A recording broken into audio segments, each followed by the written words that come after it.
Rahim Tağıyev, gözəl elmi biliyə malik olan qardaş, salam. Aleyküm salam.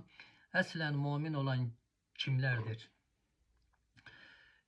Təşəkkür edirəm suala görə. Bu sual da əvvəlki sual kimi cəmiyyətə fayda verən bir sualdır. Müminlər kimlərdir? Əl-Müminin surəsində Allah Təbarək və Teala onu bizə izah eləyir. Müminlər surəsinin 1-ci ayəsində buyurur ki, Allah xoşbəxt adamlar yaradıb. O adamlar ki, onlar günə çıxacaqlar. Məsələn, bir var insan axırda həyatının sonunda qarabaxt olur, bədbəxt olur sonda. Bir də var ki, insan xoşbəxtliyə gedir, çatır, səadət tapır, izzət tapır. Ayədə buyurur, Müminlər surəsinin 1-ci ayəsində buyurur, Qəd əfləhəl müminun. Müminlər nicat tapdılar. Əfləhə sözü fəlahdandır. Fəlah əkinə deyərlər. Fəllah əkinçiyə deyərlər ərəblər. Əkinçi, yəni fəllah, əkin, yəni fəlah.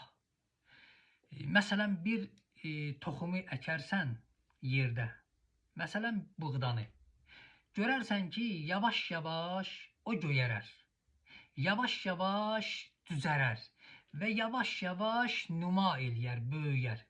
O ki, nüma elədi, böyüdü, ona fəlah deyərlər. Ayədə buyurur, Qəd əfləhəl müminun. Müminlər fəlaha yetişdilər. Yəni, o məqsədə ki, Allah insanı yaradıb, izzət, əzəmət, kəmal, mərifət, şərəf, mənəviyyat, hürriyyət, bu məqsədlərə ki, Allah insanı yaradıb, insan həyatında bu məqsədlərə doğru gedir. Necə o toxum torpaqda göyərər, düzərər, nüma eləyər, böyüyər, buyurur insanlar da o qaranlıqdan, o zülmətdən, o bədbəxtçilikdən nicat tapdılar. İzzətə doğru, səadətə doğru, xoşbəxtliyə gedib çatdılar. Xoşbəxtliyə yetişmək, yəni cənnət qazanmaq mənasınadır. Kimdir bu mümin? 2-ci ayədə Allah bizə izah eləyir. Buyurur ki, Əl-ləzinəhum fi səlatihim xaşi'un. O adamlardılar ki, onlar namaz qılırlar. Namaz qılırlar. Buyurur, fi səlatihim xaşi'un. Xuşu ilə namaz qılırlar. Sən deyinən xuşu nə deməkdir? Bir adam namaz qılırdı. Namaz qılan halda köynəyin düzəldirdi, saçın tumarlayırdı, səliqəyə salırdı, amma namaz qılırdı. Onu Həzrəti Peyğəmbərə göstərdilər. Həzrət baxdı, dedi ki, o adamın